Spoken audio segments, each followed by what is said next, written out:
6 डिसेंबर ही तारीख कॅलेंडरवर साधी वाटते, पण भारताच्या धार्मिक आणि राजकीय इतिहासात या एका तारखेनं दोनदा वादळ उठवलं. एकदा 1992 मध्ये अयोध्येत आणि आता 2026 मध्ये मथुरेत. फरक इतकाच की यावेळी बाबरी मस्जिद सारखी घटना घडण्याआधीच त्याची घोषणा जाहीरपणे करण्यात आली. मथुरेतल्या साधू संतांनी 6 डिसेंबर याच दिवशी श्रीकृष्ण जन्मभूमीवर कार सेवा करण्याचा निर्धार जाहीर केला आणि प्रशासनाच्या पोटात गोळ्या आणल्या.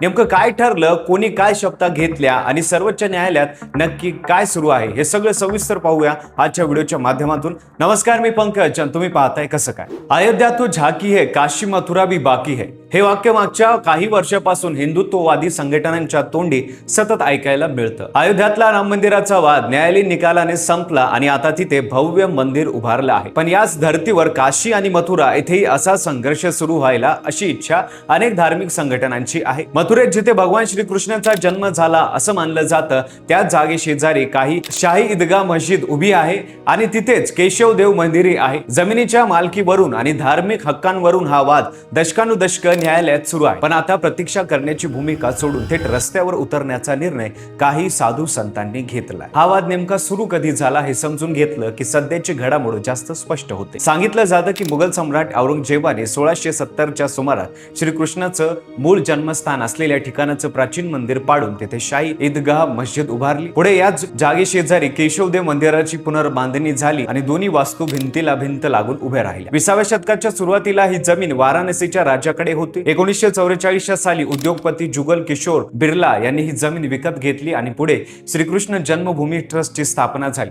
तेव्हापासून या 13 एकर परिसराचा हक्क कोणाचा यावरून हा वाद धगधगत राहिला आहे. गोष्टीची सुरुवात होते 9 ऑगस्ट रोजी. मथुरेच्या चित्रगुप्त पीठात मोठा जमाव सुरू होता. हवन पूजन आणि शंखनाथ यांच्या गजरात साधू संतांनी श्रीकृष्ण जन्मभूमीवर कार सेवा करण्याची घोषणा त्या दिवशी करायची होती. पण श्रावण महिन्यातली कावड यात्रा सुरू असल्याने ऐनवेळी हा कार्यक्रम पुढे ढकलण्यात आला. यानंतर काही दिवसातच याच चित्रगुप्त पीठाचे प्रमुख स्वामी सच्चिदानंद महाराज यांनी नवीन तारीख जाहीर केली, 6 डिसेंबर. हीच ती तारीख जिच्या दिवशी 1992 मध्ये अयोध्यातली वादग्रस्त वस्तू कारसेवांनी पाडली होती. ही तारीख निवडण्यामागचा उद्देश स्पष्ट होता. अयोध्याची पुनरावृत्ती मथुरेत घडवायची. या घोषणेसाठी देशभरातून साधू संतांना बोलवण्यात आलं होतं. हरिद्वार, अयोध्या, बनारस, वृंदावन आणि मुंबई पर्यंतच्या साधू महंतांनी चित्रगुप्त पीठात हजेरी लावली. गर्दी इतकी वाढली की पोलिसांना अनेकांना परत पाठवावं लागलं. निवडक साधू संतांच्या उपस्थितीत वैद्यकीय मंत्रोच्चारण, हवन झालं, याहुती अर्पण करण्यात आल्या आणि भगवान श्रीकृष्णाची पूजा करून मंदिर उभारण्यासाठी शपथ घेण्यात आली. स्वामी सच्चिदानंद यांनी स्पष्ट सांगितलं की जोपर्यंत गर्भगृहात श्रीकृष्णाची प्रतिष्ठापना होत नाही तोपर्यंत आश्रमात हवन सुरूच राहील. साधू संतांनी असंही जाहीर केलं की प्रशासनाने किती अडथळे आणले तरी ते मागे हटणार नाहीत आणि जन्माष्टमीला श्रीकृष्णाला माखन मिश्री अर्पण करणं हीच लाखो संतांनी हिंदूची एकमेव मागणी आहे. मंदिर उभारणीचा निर्धार फक्त शब्दापुरता राहिला नाही. अयोध्यातल्या राम मंदिरासाठी वापरण्यात आलेला तोच गुलाबी रंगाचा दगड जो भरतपूर मधल्या बन्सी पहाडपूर इथून येतो तो मथुरेतही मागवण्यात आला. या दगडाची पहिली खेप मथुरेत दाखल झाली आणि तब्बल 5000 मेट्रिक टन दगडाची मागणी नोंदवण्यात आली. या दगडाच्या पूजनासोबत शिलाकोरीव कामालाही सुरुवात करायची योजना होती. मात्र यातच एक विचित्र वळण आलं. आश्रमात ठेवलेला हा पूजेचा गुलाबी दगड अचानक गायब झाल्याची बातमी समोर आली आणि यावरून वेगळाच गोंधळ उडाला. आश्रमातून एवढा मोठा दगड नेमका कसा आणि कुणी हलवला याबद्दल स्थानिक पातळीवर तर्कवितर्क सुरू झाले आणि काही साधू संतांनी यामागे जाणीवपूर्वक कारस्थान असल्याचा संशयही व्यक्त केला. या घटनेमुळे कार सेवेच्या तयारीला आणखीन प्रसिद्धी मिळाली आणि प्रशासनाची डोकेदुखी अजून वाढली. हा सगळा घटनाक्रम सुरू असतानाच प्रशासन मात्र सावध झालं. हा वाद सध्या अलाहाबाद उच्च न्यायालयात आणि सर्वोच्च न्यायालयात प्रलंबित आहे. म्हणजे प्रकरण न्याय प्रविष्ट असतानाच रस्त्यावर उतरून कार सेवा जाहीर करणं प्रशासनासाठी मोठं आव्हान ठरलं. मथुरा पोलिसांनी कथाकार देवकीनंदन ठाकूर, महंत फुलदोल बिहारी दास महाराज, श्री चरणदास महाराज, सौरभ गौर, सीतारामन महाराज, संत अभिषेक ब्रह्मचारी, मोहिनी बिहारी शरण महाराज आणि महामंडलेश्वर कृष्णानंद महाराज यांच्यासह डझनभर साधू संतांना नोटीस पाठवल्या. धार्मिक भावनांच्या नावाखाली सोशल मीडियावर व्हिडिओ आणि पोस्टर पसरून समाजात तणाव निर्माण केला जात असल्याचा ठपका या नोटिसांमध्ये ठेवण्यात आला. जातीय सलोखा बिघडणारी कोणतीही कृती केल्यास कायदेशीर कारवाई केली जाईल असा स्पष्ट इशाराही देण्यात आला. याच घोषणेच्या दिवशी हिंदू महासभेच्या मीरा राठोड यांच्यासह काही नेत्यांना पोलिसांनी ताब्यातही घेतलं होतं. आता कळीचा मुद्दा म्हणजे हे प्रकरण नेमकं न्यायालयात कुठे पोहोचलं. श्रीकृष्ण जन्म जन्मभूमी आणि शाही ईदगाह यांच्यातला वाद तब्बल 13.5 एकर जमिनीच्या मालकीवरून आहे. हिंदू पक्षांचं म्हणणं आहे की औरंगजेबाच्या काळात मूळ मंदिर पाडून तिथे मस्जिद उभारण्यात आली आणि आजही मशिदीच्या रचनेत हिंदू स्थापना शैलीच्या खुणा दिसतात. 1968 साली मंदिर आणि मस्जिद व्यवस्थापन यांच्यात एक करार झाला होता, ज्यानुसार मशिदीची जागा मुस्लिम पक्षाकडेच राहील असं ठरलं होतं. पण हिंदू पक्षाने हा करार फसवणुकीने झाल्याचा दावा करत आव्हान दिलं. गेल्या काही महिन्यात या वादाला आणखीन एक वेगळं वळण मिळालं आहे.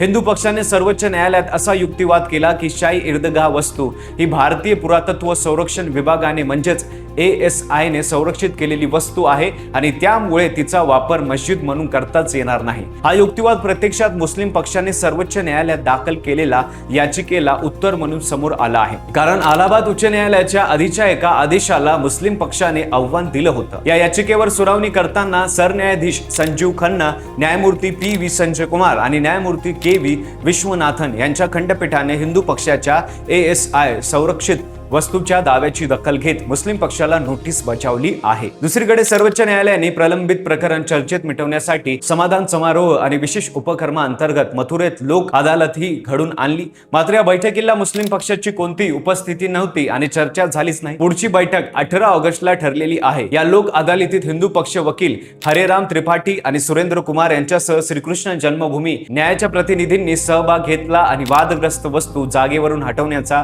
प्रस्तावना मांडला. मात्र मुस्लिम पक्षाकडून कोणीही या चर्चेला हजर राहिलेलं नाही, त्यामुळे तडजोडीची शक्यता अजूनही अंधारातच आहे. शाही मस्जिद समितीचे सचिव तन्वीर अहमद यांनी यापूर्वी उच्च न्यायालयाच्या आदेशाविरोधात सर्वोच्च न्यायालयात दाद मागण्याची भूमिकेत घेतली होती. त्यामुळे मुस्लिम पक्षही हा लढा कायदेशीर मार्गानेच लढवण्याच्या तयारीत असल्याचं स्पष्ट होतं. म्हणजे एका बाजूला न्यायालयात तडजोडीचे प्रयत्न सुरू आहेत आणि दुसरीकडे रस्त्यावर कार सेवेची तयारी जोरात सुरू आहे. साधू संतांनी राष्ट्रपतींना निवेदन देऊन प्रार्थनास्थळ कायदा 1991 तत्काळ रद्द करण्याची आणि या खटल्याची लवकरात लवकर सुनावणी घेण्याची मागणी केली आहे. हा कायदा 1947 पूर्वीच्या धार्मिक स्थळाची स्थिती जैसे ती ठेवण्याचा आदेश देतो आणि नेमका हाच कायदा हिंदू पक्षाच्या मार्गातला मोठा अडथळा मानला जातो. दुसऱ्या बाजूला दगडांची पुष्टी खेप सध्या तरी थांबवण्यात आलेली आहे आणि प्रशासन सतत साधू संतांशी संवाद साधून हा कार्यक्रम टाळण्याचा प्रयत्न करते.